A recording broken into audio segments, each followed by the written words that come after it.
Welcome to the Humans versus Retirement podcast with me, Dan Haylett. This show will help you navigate the intricate financial and non-financial landscape of retirement planning, investment and income strategies, and the human experience beyond the traditional work-life paradigm.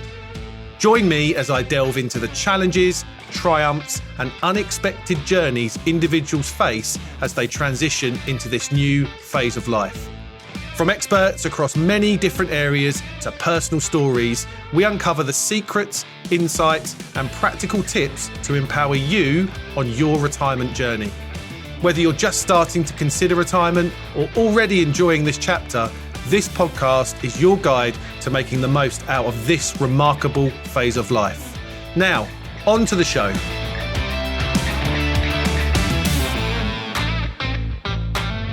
Hello everyone and welcome to another episode of the Humans versus Retirement podcast. I'm your host, Dan Haylett. Today's brilliant conversation is with David Jones. David heads up Dimensional's UK and Ireland advisor group and is a vice president in the firm's London office. David brings more than 30 years of financial services experience to his role leading the team of regional directors who support the firm's financial advisor clients in the UK and Ireland. Now, prior to joining the firm in 2009, David was the managing director of his own financial planning practice, specialising in retirement planning for corporate and private clients. He holds a master licensed trainer designation in mind mapping, memory skills, speed reading, and applied innovation. In his spare time, David is an elite rower and is currently undertaking training to specifically help ageing rowers become fitter and better. In this episode, David and I discuss Dimensional's evidence-based and academic approach to investing and how that fits in with investing money in retirement. We talk about the challenges of the retirement transition, the importance of social connections once retired, and the crucial role real financial planning plays in living a long and happy retirement. We explore the fears of spending money in retirement and how the game of Monopoly can help teach us how to approach the subject of gifting and intergenerational wealth.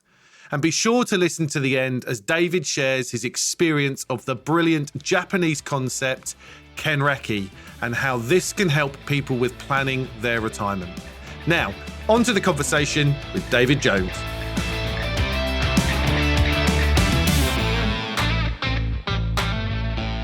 David Jones, a very warm welcome to the Humans versus Retirement podcast. Thank you very much. Great to be here. Can't wait to have this conversation, Dave. We've had a couple of meetings and said a few things around what we're going to talk about, so I can't wait to delve in. What I'd love for you to do, you've got a really interesting backstory and journey that is still going on through various different guises, and I'd love for you to talk to the audience about that. Yeah. And then I would also love for you to share with the audience exactly who Dimensional are, what you stand for, and why you invest the way you invest clients' money. Sure. So should we start at the very beginning, as Julie Andrews famously sang? Absolutely. Well, I think a lot of the times when people ask you about your career or how you got to where you got, it all makes sense in retrospect. So if you look back over the journey, you can see all the things that contributed to how you got to where you are today. But of course, nobody really can start at the beginning of it and say, yeah, I would have ended up where I am, because that I couldn't even could have conceived that when I was in my 20s. But if I look back, it all kind of makes sense because I was an academic. I was doing a PhD at Manchester University, and I was doing research work down in London and ran out of money, so I needed a job. And because jobs weren't so easy to come by, especially for lapsed PhDs in American history, I ended up selling advertising for a living, which, if anybody's ever done it, is quite an interesting introduction to the world of sales. And I did that for a little while in a fairly hothouse atmosphere, and that taught me a lot in a short space of time. And then I went to work for a more prestigious company doing that. And then I ended up leaving that and going to work for a recruitment company, actually. And so I worked for a recruitment company, then became head of training. So I was doing some early projects on computer-based training. And then I had a chance meeting with a financial advisor because I needed to sort out some pension stuff. And we hit it off so well that he ended up offering me the job as the general manager of his business. So I didn't know anything about financial advice or financial products, but I started working with him, and over time just became more and more interested in working on the financial advice side. We did a lot of corporate pensions work, so became the person who would go out and do 10 meetings a day at our clients, talking to people about their pensions. And things moved on. Ended up starting my own firm. Also had a coaching company, so I was coaching advisors. And somewhere in the middle of all that, I found a company called Dimensional, and this really changed a lot about the way I thought about investing, and certainly a lot about how I could do a better job investing my clients' money. And so when the opportunity came to join Dimensional back in 2009, it was really a dream come true. And so that's been the last 15 years, really.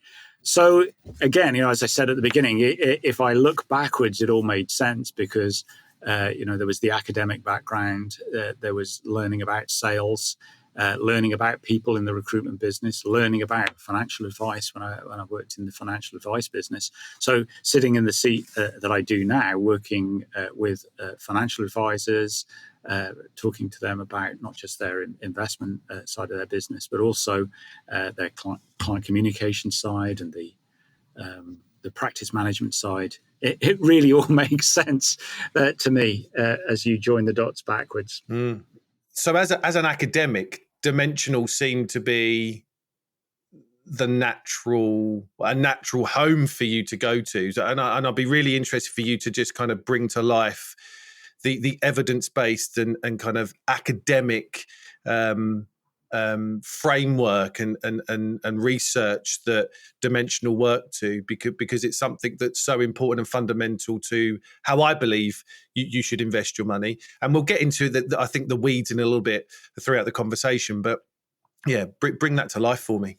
As some people may know, but I'm not assuming everybody would do, Dimensional was born out of the University of Chicago Department of Finance and Economics. So a lot of the people who set up the firm, David Booth in particular, Rex Sinkfield, were former students of Gene Farmer at the University of Chicago. And so a lot of what they sort of became part of their DNA was this research into capital markets and sort of the basic principles that we really now, I guess, take for granted in some ways. But at some point, somebody had to figure all this out. And the key to any academic work is you start with ideas, and then you sort of test whether those ideas have any validity, and you evolve a theory.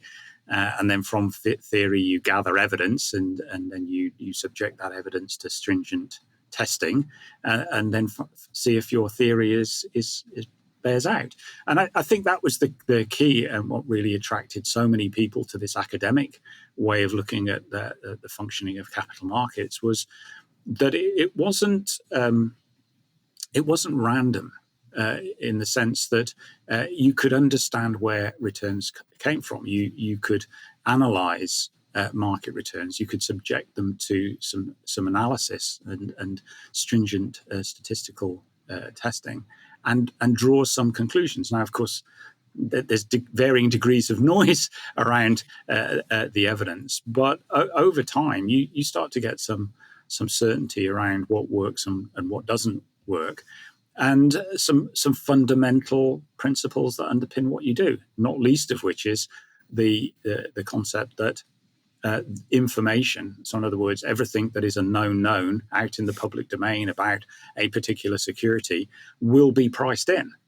And it is incredibly difficult, if not impossible, for anybody who is operating with public available information to do better than the collective wisdom of the planet operating on the same information. And so we think that prices in a free and fair market, current prices are the best reflection of the value of any particular stock or security. So that being so, you can do a huge amount with that without having to do any forecasting whatsoever, because you can actually use that information to identify securities with higher expected returns. And the reason why that would be the case, because it's underpinned by the theory. So what do we observe over time? That smaller stocks as a population have higher expected returns than larger stocks. Value stocks over time have higher expected return than growth stocks. So that's been observed in the data. Of course, it doesn't always hold true over any given period of time, but over long term, the theory bears out. And that's what Dimensional does. I mean, we apply that academic work into the way that we think about how portfolios should be built. And it's interesting, isn't it? Because a lot of everything that we do as human beings, we want to see the academic research and science behind it before we believe it, before we consume it, before we buy it, before we do whatever we do with it. Even if you're not academically minded, I think most people like to see some sort of evidence behind the thing that they're trying to do. Yet investing seems to it's never really caught on in a big way that's how you should invest your hard-earned money. It should be at the hearsay and the crystal ball gazing of a few people. And at no other walk of our life would we subject our brain to the anxiety that would bring. And so it's really interesting to me that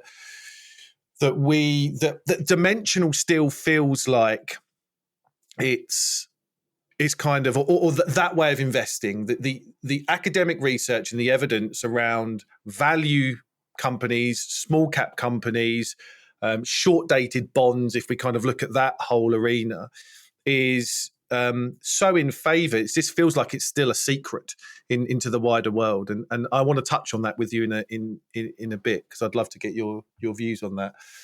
I do want to start off with something, because you have been working in financial services for a number of years. And I want to pull on your threads of experience, both owning a financial planning business, working with retirees, coaching other financial advisors. And obviously now Dimensional puts a huge amount of amazing content out when it comes to retirement space globally.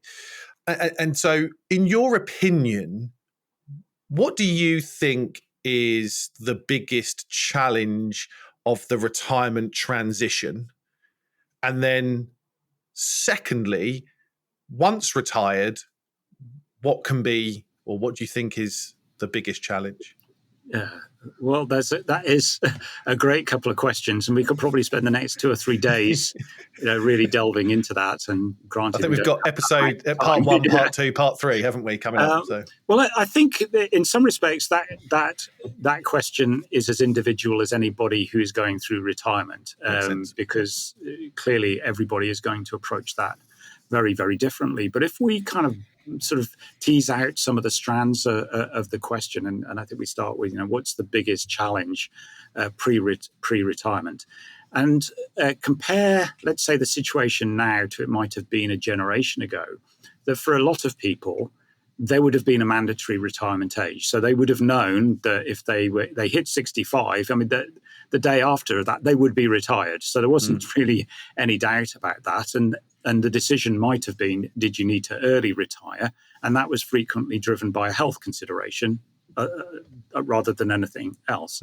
And then the second thing is that their retirement income would have been provided by a defined benefit scheme. So they didn't really have the anxiety around retirement that might be true now, because it's become very much more individualized, that decision, and so it comes with a huge amount more anxiety and stress related to firstly that there's no defined time when somebody has to retire. So now they've got to make a decision about it, and so when is the right time to do that? And there might be all sorts of reasons why that might be a difficult decision to make. It might be a financial reason. You don't know you have enough to retire on. There might be a health consideration, like you have to retire, but you don't really want to. It might be you don't know what's the other side of that door, and there's a lot of anxiety around status.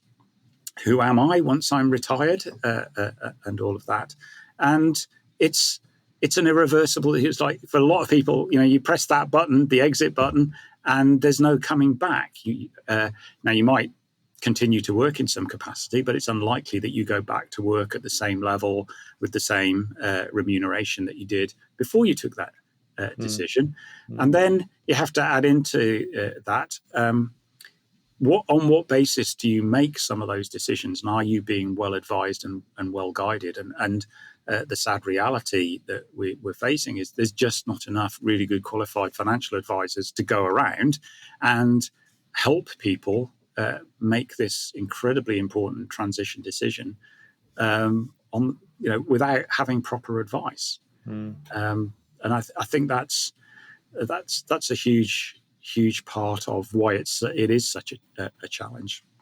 So then we get, I think, to your second question, and you'll have to remind me from what it was. Yeah, no, kind of obviously that the transition is an interesting a kind of phase in itself, right? That kind of you're in your 50s, early 50s, late, and it's kind of that 5-year transition post pre and post retirement, which I think you've absolutely hit the nail on the head around the points that you made.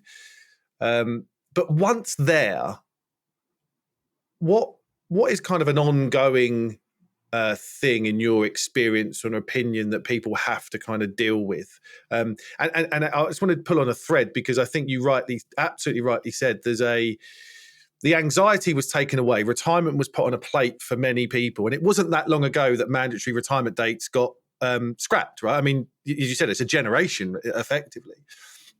So not only is that anxiety there when you're trying to plan the thing, but there's obviously a kind of a constant background noise and chirp at you, because you're now living in the thing, but you haven't got these defined benefits that you had before. So what are the thought process and us as humans and the behaviours that you've observed and witnessed in some of the research papers that you've done around that kind of living those 20 years in retirement? Mm-hmm. So I think there are 4 big challenges for the retiree typically.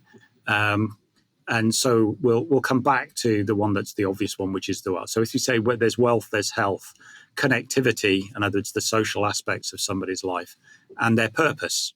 Okay, so we can go whichever way you want, but let's come back to the wealth one last, because then we can take it in whatever direction you want to take it.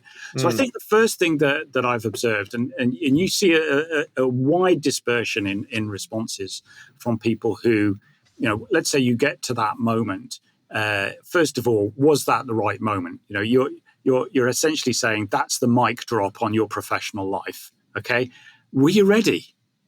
If you were going through, and I do sort of get the sense of, if this was the last time I was doing this, would I be ready for that? Yeah. And I may not, I may never know when that point comes. But there's that psychological preparation to say, I've given up on that part of my life. So what replaces it? What's the purpose? And you do hear the stories of people say, oh yeah, well, I'm playing golf every day, or 4 times a week, and then yeah, but that's got a bit tired. I can't do that every day. There's what's the purpose? And are people's their cognitive facility, their everything that kept you in the game when you were working, and when you take that away, the cognitive sort of decline accelerates. That's what we see in the research. And some people are saying, like, retirement, terrible idea. You should not stop. And I maybe agree with that. But let's say there are other people for whom it's absolutely been the best possible thing. And I've got friends and family who say, honestly, and it's the classic line that everybody's familiar with, I don't know how I ever found the time to go to work because I am just so busy doing all of these things. And we know that there's a huge range of things, from the grandparents who get involved very much in the childcare, and that's something, that they do, or they're involved in charitable or voluntary work. I know that my sport is rowing. Almost everybody that I compete with now, my crew, they're mostly retired, and they'd love for me to retire, because then I could go rowing with them 4 mornings a week, and we could train more often and win more races. But I'm not in that headspace to do it, because I get so much enjoyment from the work that I do. So finding the purpose becomes the really big thing. I think the other side of what people fear a lot around the future self is that future self somebody who has good health, feels very still attractive in some ways. They're not old, wrinkled, stooped in appearance. They also want to feel connected, because the feared for future self is very much that person who's lonely and alone and isolated, and we know that is very, very bad for people's longevity. And so again, that idea of, are you retiring into a life that is filled with social connection? And whilst it's difficult to draw big sort of gender parallels, but the evidence that you see in the literature strongly suggests that women have been much better about building social networks, especially within their community, as opposed to men who've maybe built social networks a lot often around a career. But you take that away, and then they don't have that sort of social support network in place, unless they've got something like the golf club, or in my case, the rowing club, where you do that, get that connection.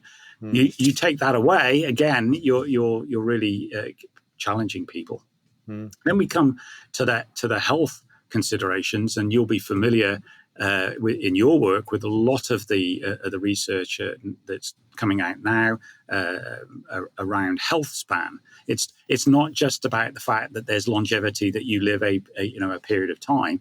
It's what is the quality of life that you're going to experience during this period of time, maybe from your 60s to your 90s. And if you can enjoy that, with your health and fitness, staying as well as you possibly can, and there's work to be done around nutrition and the type of exercise that you do, and not forgetting to do your weights. It's not all about doing cardio. You've got to challenge yourself, and so there's things that you can do that massively make a difference. And if you'll allow me a little sort of side story, and one of the things that really shaped my thinking around health and wellness in retirement was what happened to my father.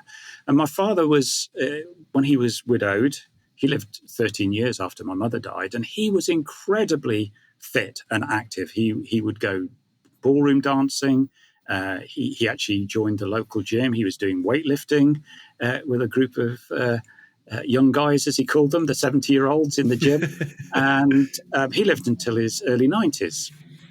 And only for about a month did he actually have to spend time in a care home before he died. And I remember being in the care home, and these poor old people in the care home, they were taken to the lavatory by the care assistants, but often they'd be forgotten and left. But they didn't have the physical strength to get themselves off the toilet. And so there would be these plaintive cries for help. And I'm thinking, well, that hasn't just happened. I mean, this is a lifetime, or half a lifetimes of inactivity. That means you don't have the strength, and actually you've brought it on yourself in many respects. Sitting on the sofa watching TV has been very, very bad for your long-term health span. So to me, I mean, it was one of those pivotal moments in my life where I go, well, you have a choice here. You can sit on the sofa watching TV, or as in my case, you pick up the kettlebells and you start working on your core strength, and hopefully that will work out. Yeah, do you know what? I've said it a few times on the podcast, but one of the most quoted things I say with clients, and I say it a lot on the pod, is the Harvard 85-year study that the overwhelming evidence suggests that the number one thing to a happy and long life is social connections, and your ability to have them in a social environment, stuff like rowing and ballroom dancing and golf or whatever. But those social connections are so important because it then leads on to become mentally and physically health, and keeping that health and doing those things. So yeah, I think it's so important for people to understand that and then fully utilize time, because as you said, that as I frame it with people, the go years, go slow years, no go years. Retirement is in 3 phases now. The modern day retirement definitely has kind of this real active phase, a slowing down phase, and then that later life bit where later life might be 10 years, it might be a month, but you're definitely going to get to a point where things don't work anymore, and you can't do that. Well, I think you asked a question when we were thinking through the planning of this around how you manage time, and I've thought about this question, and honestly, I would manage time no differently to how I would manage it in my work environment. In other words, I'd want to be just as structured in the way that I use the precious amount of time that I have as I do now in a professional environment as I do in if I was not in work anymore. But again, I've got this extending on the story about my father a little bit, which is and I'd noticed it before when my mother died and then my father died, is of course you get a lot of admin to do. Immediately after somebody dies, you think, oh, there's all this bureaucracy to deal with. Surely we must have got a better system than this. Then you have to get very recently bereaved people to do admin. And then it sort of struck me that it was unbelievably therapeutic in the sense that you had to get up every day and do something because you couldn't ignore it. There were forms to fill in and funerals to organize and checklists to be done. And I realized just how important it is at times like that you provide people with structure. And it's actually the absence of structure, whether it's the recently bereaved, or it's actually you remove the structure of somebody having to go to work every day and saying, oh, you have complete freedom. And most people would say, oh, complete freedom, what a gift, how fantastic is that? Or is it a curse? And so much of the time that we enjoy, the free time that we enjoy in the world of work, is because we feel like, oh yeah, this is precious time, and we don't waste the time. That's and then we go back and we earn more holiday time. Yeah. But if you give somebody complete freedom and no guardrails around that, they drift. Yep. It's really interesting because I think that, as you said, you when I first start working with people that are thinking about retiring in a couple of years' time or whatever, you often hear that comment around, I can't wait to not have any structure, like or around that. And I always kind of take that with a little bit of pinch of salt, because like you, I understand through people that have retired and not had structure how challenging they found it. And it's okay to have a breather, right? Maybe 3 months or 6 months where you can just get things out the system. But I think and again, there's some evidence around this. If you leave it longer than 9 months, it actually becomes habitual and a bit of a pattern, and you find it very difficult to break out of that. So an exercise that we do with people is trying to understand how they're going to spend their time and think about structures of mornings, afternoons, and evenings. What do Sunday evenings look like? Because you might have been preparing for work and had some structure around that. It doesn't mean you have a rigid diary, but structure is so important to understand that you have a bit of a purpose to pull back the duvet. You know when certain things are going to happen, because then that gives you impetus. It gives you an importance to be able to do those things. So a tip for anyone listening out there, and David's kind of seen this firsthand, that is so important to feel like you can put some structure to the way you spend your time, because you need to be, I believe, in retirement, even more intentional about how you spend your time. Because as you said, if you're not, it drifts, and that's a bad thing. Yes. I believe it is, yes. Yeah, no, well, I think we've seen it. Let's touch on the wealth element, right? Let's really kind of dig into this, because obviously that's your, amongst many subjects, you're very knowledgeable about. And I'm not great at American history, so this is not what this. I can't ask you questions about that, but I can definitely ask you questions about investment strategies in retirement.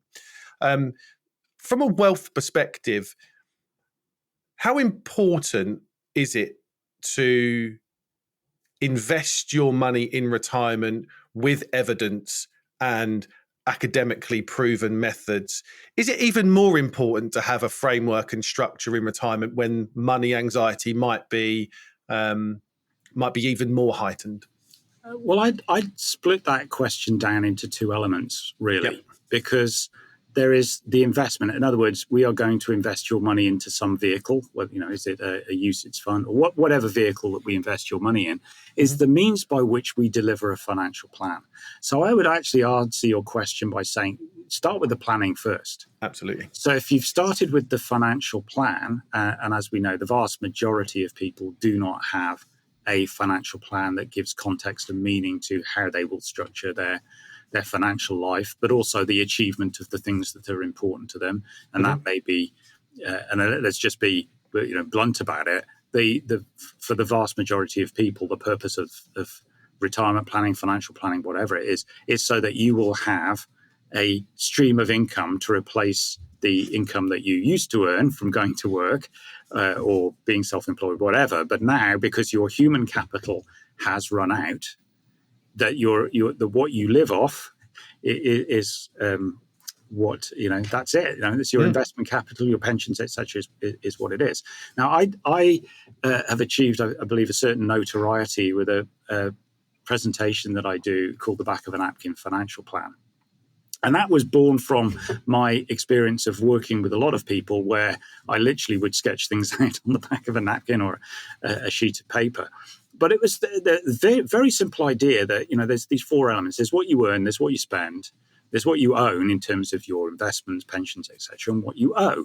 And through a number of sort of questioning procedure that I'd have with people, we could identify that most people were very, very unconscious about what they were actually spending. They couldn't tell you, what I spend on a given month. So the idea that they would know that in 20 years' time what they needed to live on, and they didn't even know for the following month, was kind of ridiculous. But as you walk through the sort of this reveal, it's this idea that what you own. So when you stop working, what you own, your pension, your investments, has to pay for what you spend. And I would just let that sit with people for a moment. What you own has to pay for what you spend. And there would be this sort of dawning of realization that would come across their face, where they were, oh, yeah. Oh, that's it. That's it. And then they would go, and then they would, of course, well, how much would I need? And do I have enough? And all of those questions would come out, which, of course, is the perfect gateway into the discussion around, well, why is financial planning so important? It's because actually we want to give you the highest level of certainty that we can, that you are going to be able to maintain lifestyle when you come to retire. I mean, there's a lot of work around this point about wealth in retirement, but essentially, what do people want?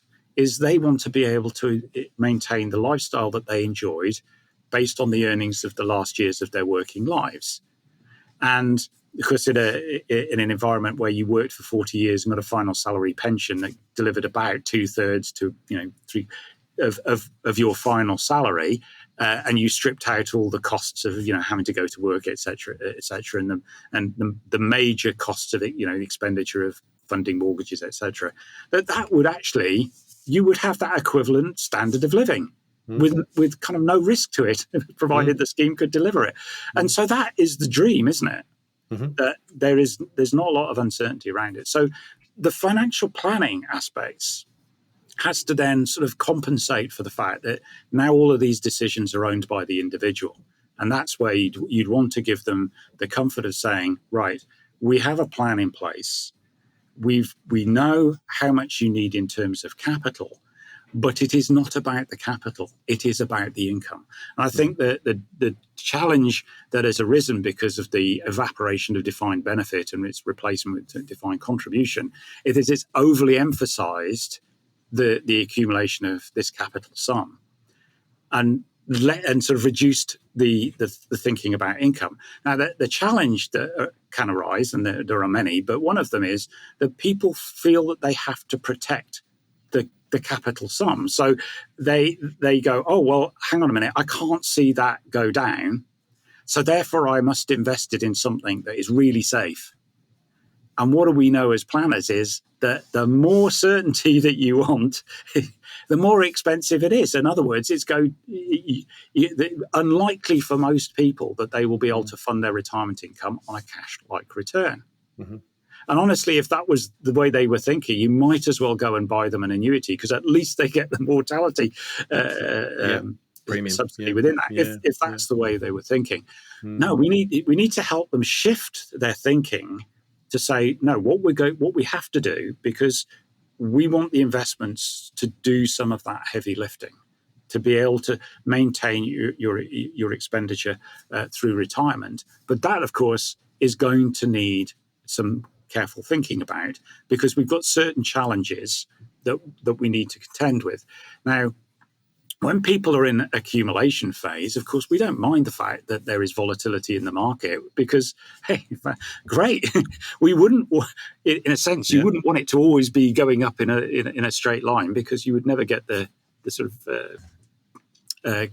pound cost averaging effect. You want there to be opportunities to buy stocks when they were cheaper. But of course, the flip side is, and we all know that the most dangerous period of time is for the recently retired, who hits a bad sequence of returns in the early years of retirement, and if they're having to withdraw capital from that to live on from maybe falling equities, that is the real big concern. And so I think that's when we get from the financial planning context, is understanding how these liquidity needs are going to be met over time, so that these periods of time can be managed. In very simplistically, that you'd have that safety fund that will mean that there's at least 1 to 2 years, if that's what you've agreed, 1 to 2 years where you can maintain your expenditure. So that's one side of it, and then the other to me is it's constantly needs review. So obviously for a long period of time, retirement or delivery of retirement income, if it wasn't defined benefit, it was delivered by an annuity. So you had one big scary decision to make, but after that it was set in stone. But now, of course, if it's not being solved by a product, the only other viable solution is it's got to be done by planning.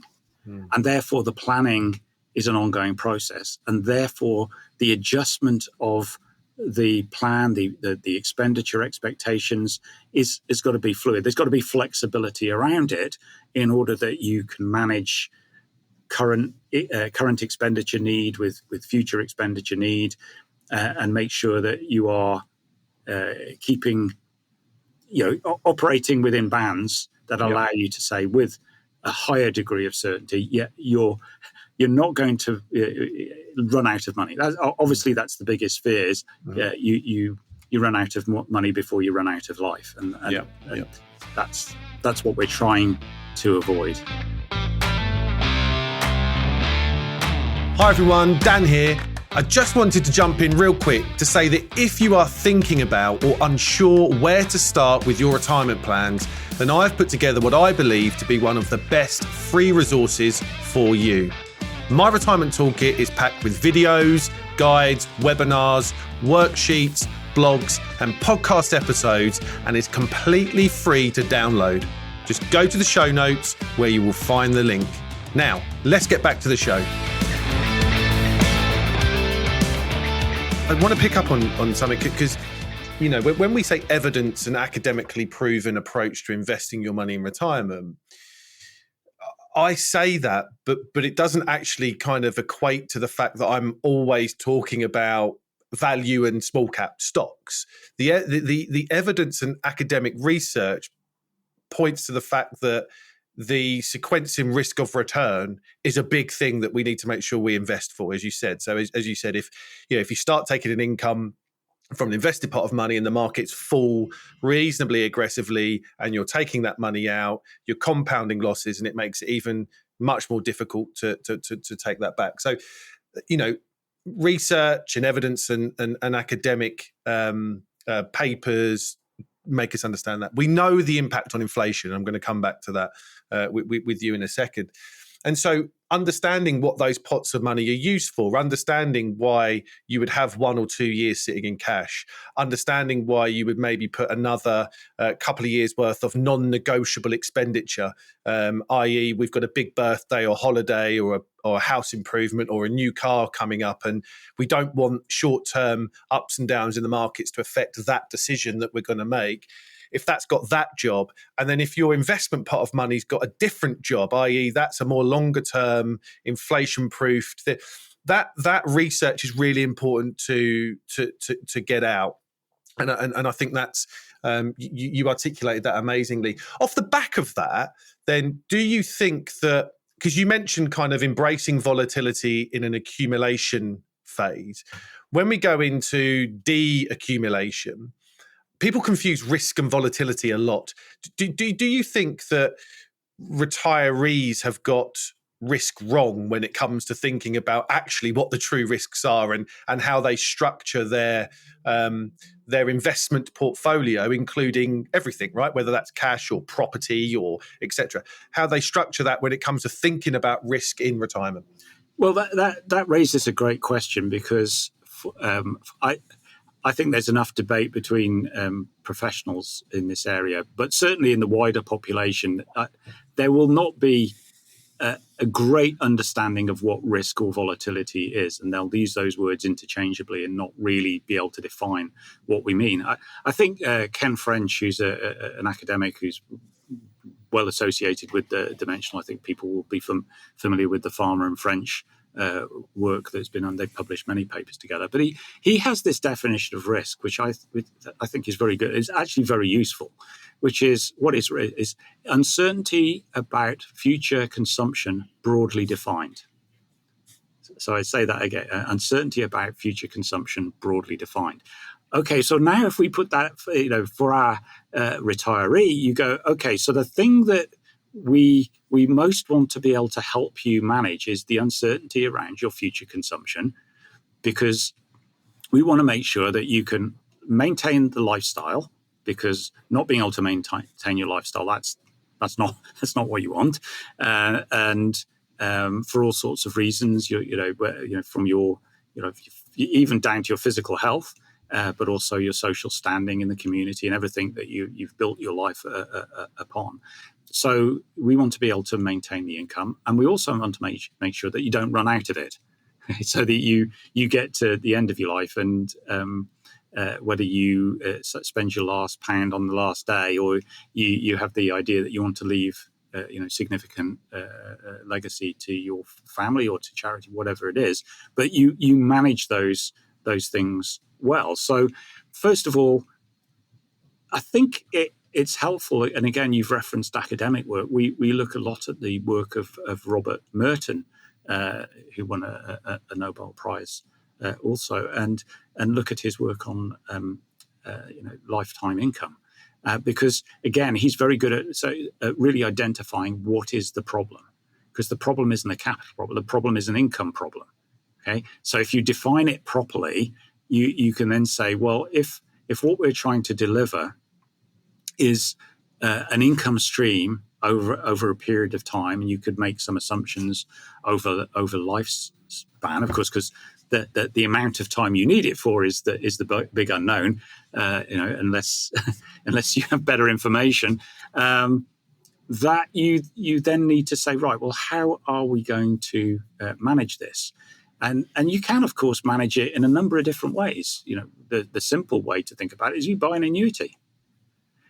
And of course, they've come more recently back onto the agenda for obvious reasons around interest rates. But that is a way of solving for that problem and reducing the amount of uncertainty.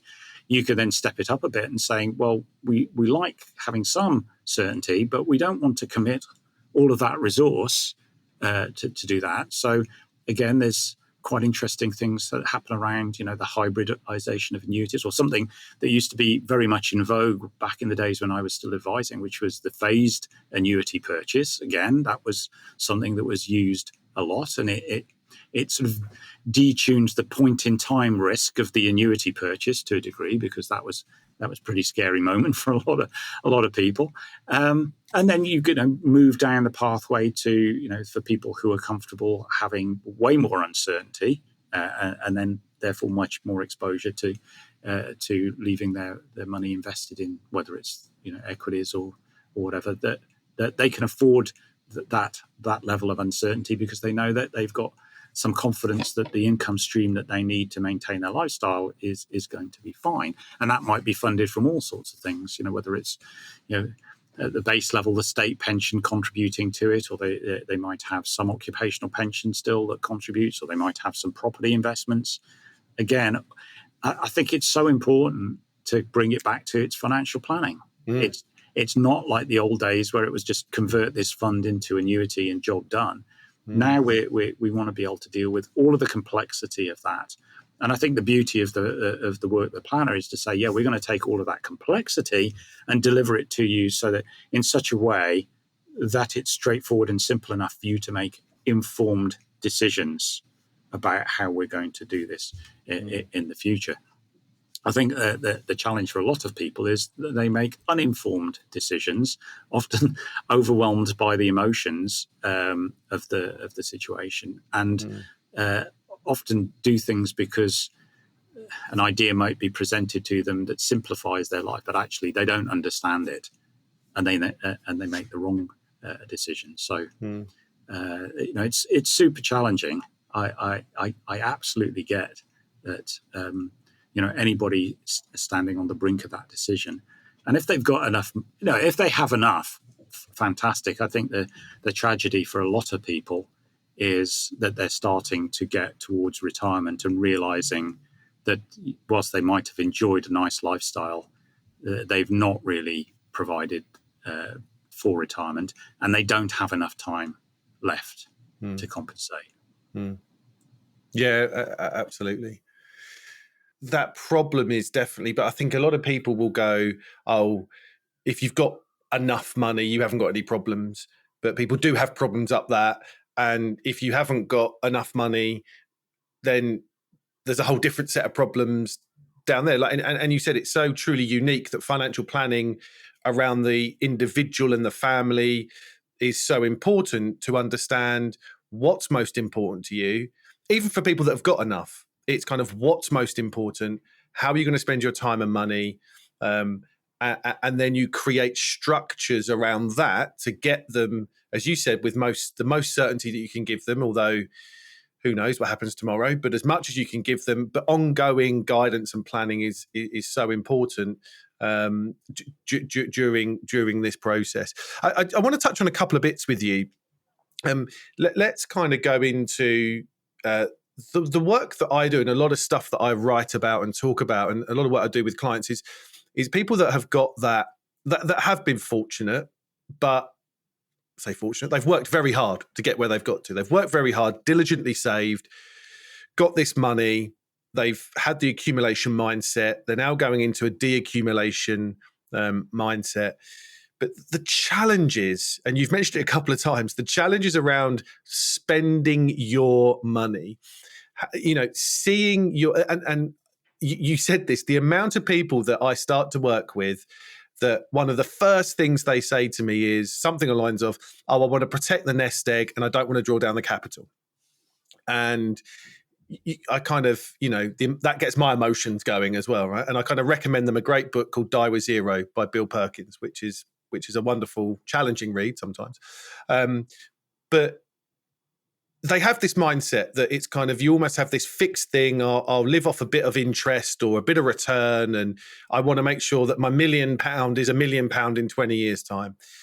And I get it, right? I get exactly kind of the emotions around this. But how do we start to overcome that? Because, as you said, when we structure the investments, when we structure the plan, when we understand what we're doing, how can we start to think about truly spending our money on what's important to us? And that doesn't always mean it has to be spent on ourselves. We can give that away, which I consider spending your money. And I know you've done some things around how the game of Monopoly can help us understand intergenerational wealth better. Talk to me about this, David, because I'd love to hear your thoughts. Well, there's a couple of things. I'll come back to the Monopoly piece in a little while. But I'll illustrate this again, and bring my father back into the conversation, because I remember he came from a generation. So he was, came through the Great Depression. And what do we know about those people is that there was a lot of the bad things that happened. There was a lot of shame in the stories that circulated in the family about things that had happened during that period of time, when there was a lot of poverty and fear around, losing, because, could be destitute, and there wasn't the social safety net. So yes, you were in trouble. And there's this secrecy around money. And one of the things that happened after my mother died, and I helped my father with the probate on my mother's estate, was for the first time he saw a spreadsheet, an Excel spreadsheet at work, as I sort of went through, did the valuations on things and put it together. And it absolutely fascinated him. So from never talking about his money to every month I would go and visit and update his valuations. And it sort of, he enjoyed the conversation. And it was good, and so it was one of the things that we bonded over. Six Nations rugby and doing investment valuations. And I said to him once, "Oh, Dad, you really are a wealthy man." Now I have to stress at this point, he was of modest means, so he had some money, but this completely blew his mind. He said, like, how could you possibly say I'm not well? And it's like, no, because you're only thinking about the quantum, the money. And I'm thinking about time, because actually, if you at the level that you spend, you will never run out of money. In fact, you're accumulating. You don't even spend your pension, so you're accumulating wealth, and you're not spending it down. And so we had this conversation around time and money, and a lot of people don't have time and money conversations. They have money conversations.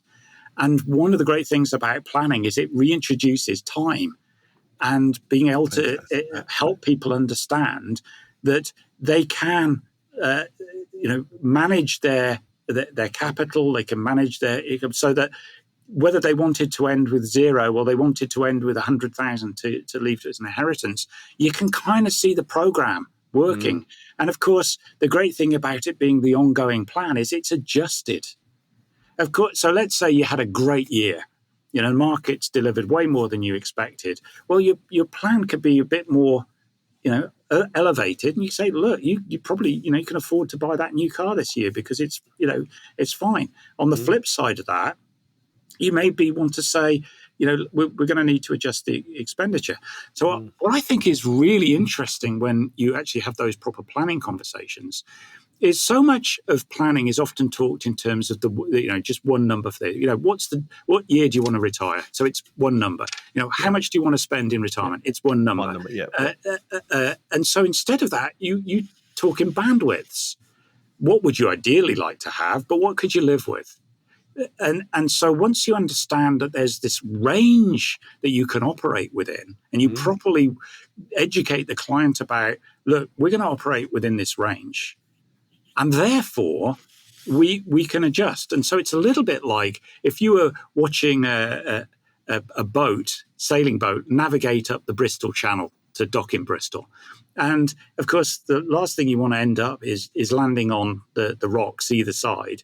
But provided you stay within the navigable channel, then you're fine. You're gonna oscillate and tack up and down within it, but you're going to be fine. And I think part of when people are using some of these more sophisticated planning tools, whether you use a bootstrapping kind of historical returns kind of simulation or Monte Carlo, and believe me, there are pros and cons to every approach when it comes to planning. Absolutely. But one of the beauties of it is allowing people to understand a little bit of that there are uncertainties around the return, but there's ways that through planning you manage those uncertainties. And if you feel that you can relax somewhat around that, then it takes the emphasis off this, I must protect the quantum, I must protect the capital, and the fear around seeing any diminution in that. Yeah. And of course, if you've got the plan set up in such a way of saying, look, we know in advance that the value of your equity portfolio is going to fluctuate. But what we're doing is we're managing your liquidity needs through other instruments. And every year we will make sure that those properly discussed. You're fully aware of the decisions that are made and why they're being made, and we're in control of your retirement plan. It's like we're navigating the ship up this channel, and it's going to be side to side. Just like if you take a plane to New York, it's never following a straight line. It's constantly being adjusted. But of course, you end up at the destination you were aiming for because that's what you planned. Isn't the bandwidth on that? I was going to like literally, if you left the plane alone, the bandwidth of where it could go to is like Canada and Florida, isn't it? It's kind of like there's this big, but so it's got a big bandwidth. You don't want to go either there, but the pilot will adjust it accordingly to make sure that you get there.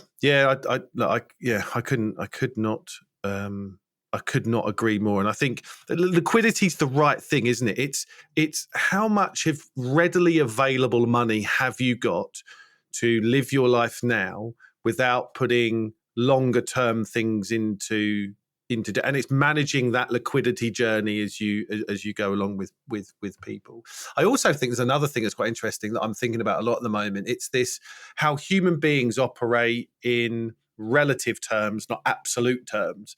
So we all, we don't look at our situation as it is just in itself. We'll always compare it relative to other situations. So when you say kind of, oh, have I got enough? Or am I wealthy? Or can I live? You're not doing it with just you. You're kind of comparing yourself with, well, what about my mate down the pub? And what about my father or my mother?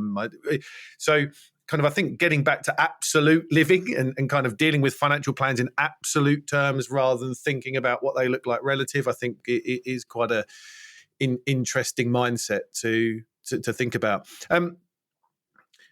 Let's touch on your brilliant article that I'm going to link in about Monopoly, and then I've got one more thing or a couple of things I want to ask you before we wrap up. But how can Monopoly help us better understand kind of intergenerational wealth and the benefits of gifting during our lifetime, and, as you rightly said, being open with family about money, as you've very, very nicely said about your relationship with your father when you were talking to him about it?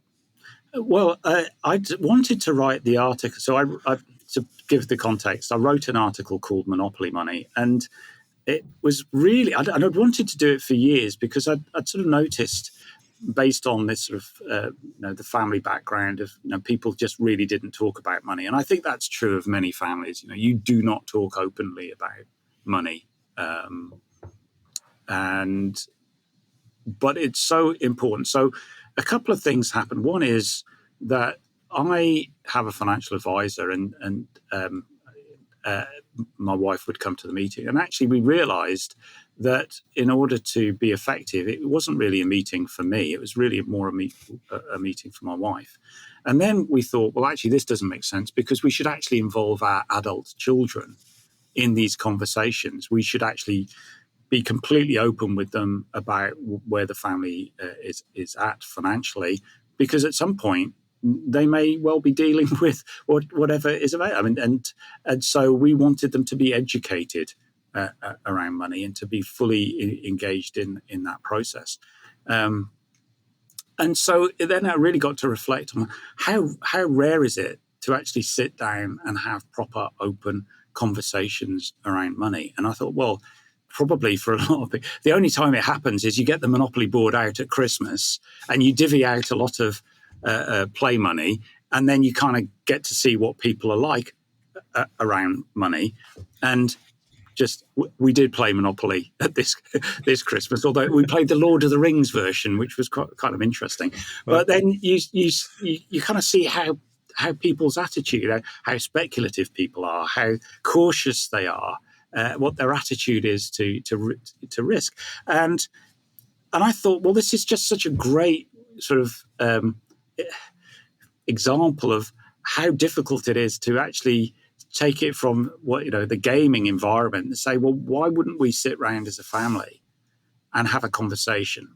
Well, maybe because there's just come so much loaded with emotional judgment, etc. And there ought to be a way that you can do that without all of these other things, or recruitment, or you spend too much, or you do this, or you, and I've seen what happens when I was advising, and sometimes you get a couple come in and they would be like, they'd be having their argument in front of you about their different attitudes to money. And I thought, well, why, when you're properly trained to be able to work with families and couples, and you're able to facilitate those conversations in an atmosphere of no judgment, then I think you a lot of good can be done, because you start to educate families that this is really we are stewards of intergenerational wealth. Mm-hmm. If I go back 2 generations in my family, we are peasant farmers.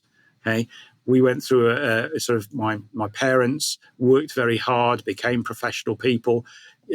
We had the advantage of them being able to afford to privately educate us, so we kind of stepped on, and I've been very fortunate in my career. And so I do feel that we are where we are because we've inherited some, and we are what we are because we've worked hard for some. And when I look to the next generation, I want my daughters to feel the same, not just the understanding of money, but also the values of how does this come to be. And I think that's the importance of taking it from the example of the Monopoly game conversation into actually it's so important to have family conversations around money and wealth and the future and what they are stewards of. Anyway, I've written the article now, and I think it's cool that it's out there in the world. It's great, and it's conversations like you mentioned that you tend to have, and you get through the couples conversation, so they start opening up about money and they start realizing each other's beliefs, positive and negative, and backstory around that, and that transforms that. And what I do see is when that starts to get transformed, then they bring it up that they want to start involving their children. I think it's quite difficult if you've never had a conversation before as a family to just all of a sudden have the conversation. But I think if you take it bit by bit, get husband and wife or partners get together and think about what that looks like, and then start to communicate with your children. More and more people I work with, and I encourage it. I encourage everyone. We operate kind of like a family board meeting if people want to do that, in terms of talking about money and what it means and what people are trying to achieve. So absolutely encourage that to happen, because the more open you are, the more where as you said with your wife, the more that if something does happen, your family members know that there's trusted people to turn to be able to help and do things. It just removes so much kind of backdoor anxiety that people will have. So I think it's hugely important. I want to, as we start to wrap up, I've got 2 more questions. It's been such a fascinating conversation. Thank you. I'm a big fan of kind of Japanese living and ways of life, and I know that you've written about, or I've seen it somewhere about a particular Japanese concept that was quite fundamental or transformational for you. I talk about Ikigai a lot, kind of which I've got an exercise to take people through, which is actually, you mentioned purpose, David, right at the start of the conversation. One of my favorite ways to try and delve or get purpose from people, true purpose, is to go through the Ikigai exercise. I think it's one of the best ones that I've seen to get people to think. But there's also Kanreki, which I know is what you've done. Just give me a whistle-stop tour of Kanreki and Ikigai and how you think retirees can learn from them and what it means. Yes. So essentially what it is this idea that you've completed a full life cycle or a full zodiac cycle. So on your 60th birthday in Japan, you are reborn. So it's this moment of rebirth. So you get to start a whole new cycle is restarted. And traditionally, it would be the point at which the head of the household would hand over the reins of the business to the eldest son. So it's now, you are now head of the, I now step back in this other role, or the wife would hand over the ceremonial rice paddle to the daughter-in-law, and it's now this, you have the main family responsibilities of the business and the household, and we take on this other life. And to me, it sort of denoted that you had this kind of freedom. You're kind of freed of these day-to-day responsibilities. But of course, as we know, in Japan, the older people are revered and they're respected, and their contribution to the culture, to the family life, etc., is not in any way diminished, and they are very much relied upon in terms of how the family works. And to me, it seemed that as I came up on my own Kanreki, that it described to me perfectly for how I thought this would be just this wonderful unburdening of saying, yeah, you've got, how many decades ahead of you, and you could do some amazing things. And a lot of people who I've been very, find so motivational and have inspired me a lot are people who've never recognized that there was such a thing as an age limitation, and went forward to achieve great things into their 70s, 80s, 90s, and just didn't accept the fact that the age had anything to do with it. And I've got so many people that I would turn to and point to as saying, well, wow, that to me is the way to be. And when I think about that term, Kanreki and a Japanese example, some people might be familiar with the artist Hokusai.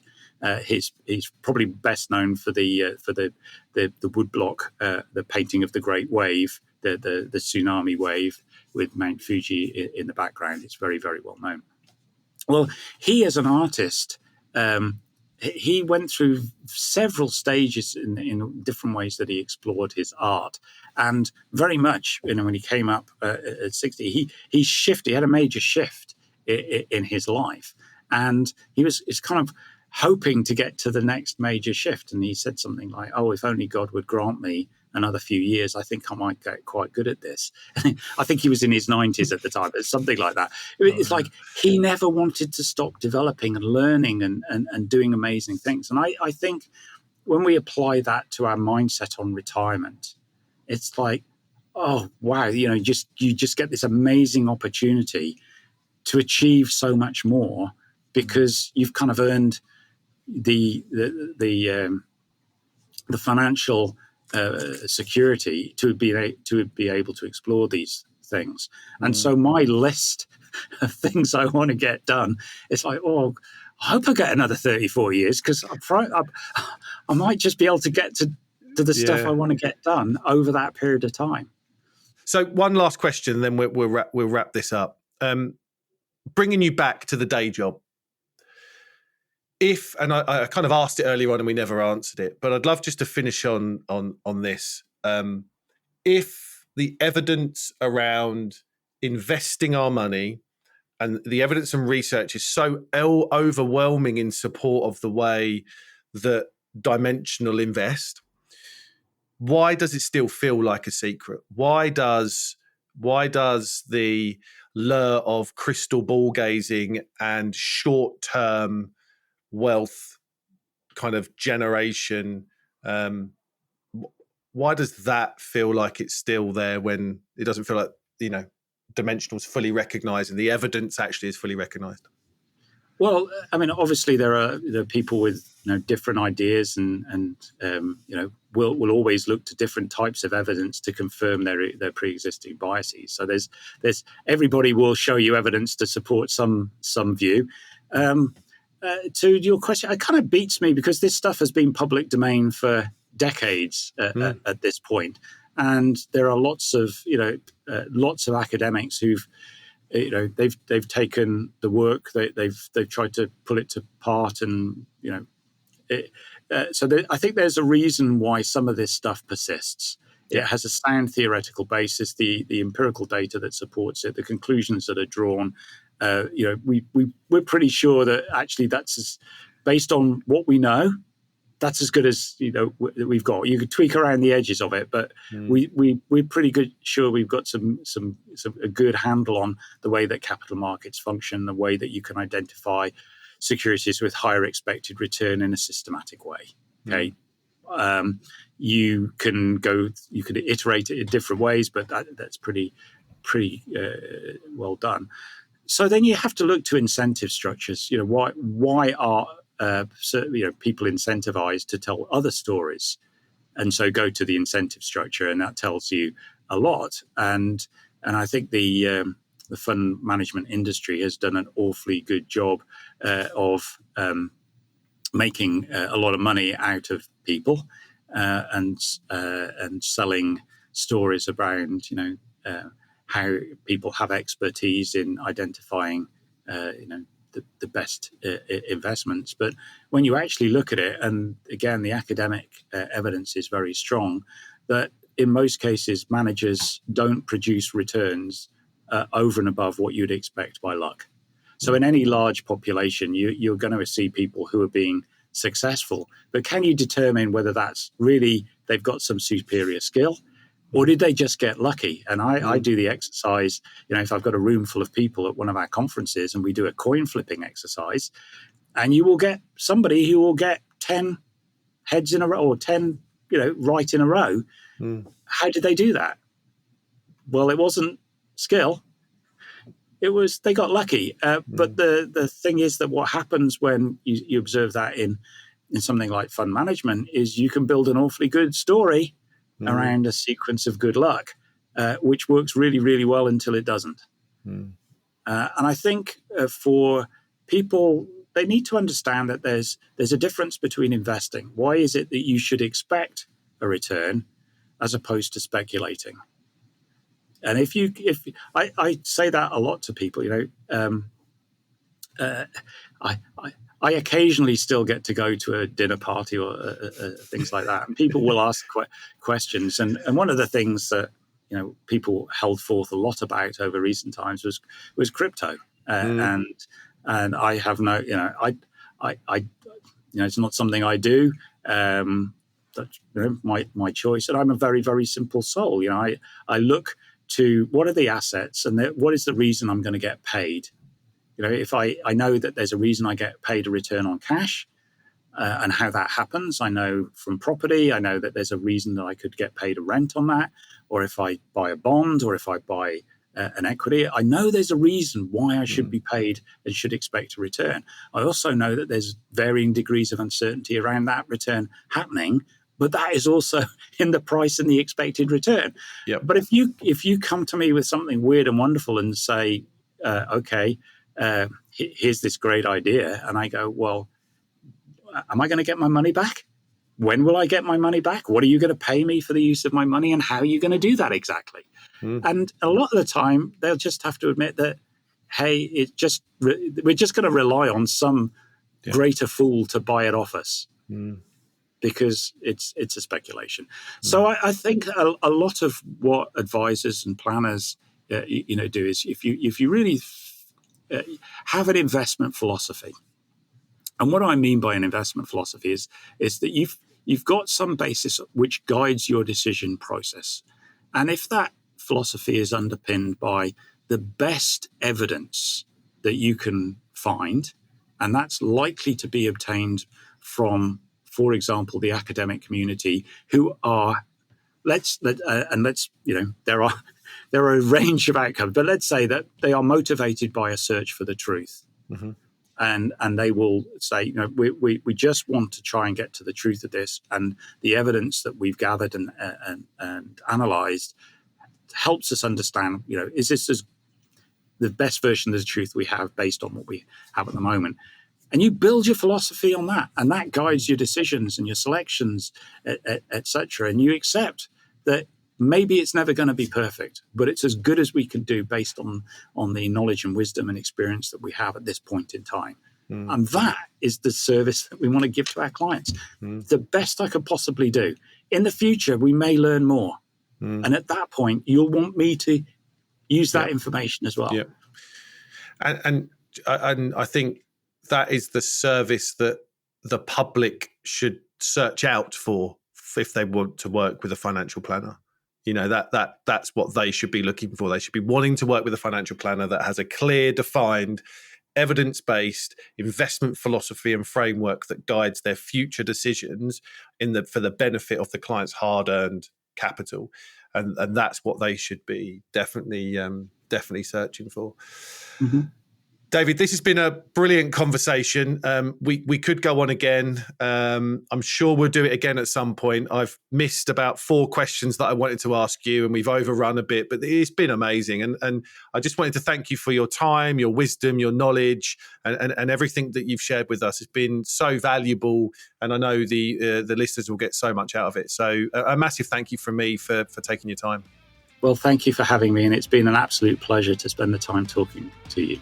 Thanks, David. And that just leaves me to thank everyone once again for joining us today on the Humans versus Retirement podcast. Until next time, take care. Thanks for tuning in to the Humans versus Retirement podcast. I hope this show will arm you with insights, strategies, and a newfound excitement for navigating life beyond the 9-to-5 grind. Remember, retirement isn't just an endpoint, it's a vibrant chapter brimming with opportunities for growth, adventure, and purpose. Keep exploring, stay curious, and embrace the next phase of your life with enthusiasm. Until next time, may your retirement dreams continue to flourish and inspire.